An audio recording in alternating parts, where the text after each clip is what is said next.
আসসালামু আলাইকুম প্রিয় ভিউয়ার্স। আপনি কি ফজরের পর ঘুমিয়ে যান? সতর্ক থাকুন।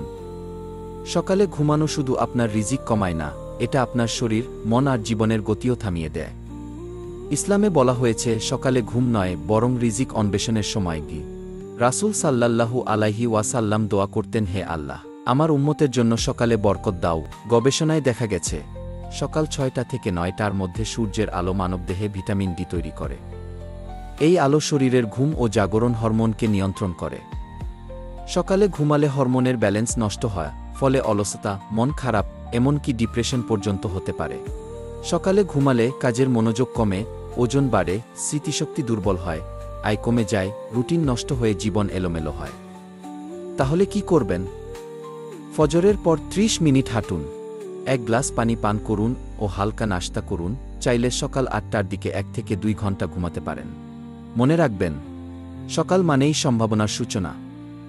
এ সময় ঘুম নয়, নিজেকে গড়ার সময়। আপনার সকাল কেমন কাটে? কমেন্টে জানাতে ভুলবেন না।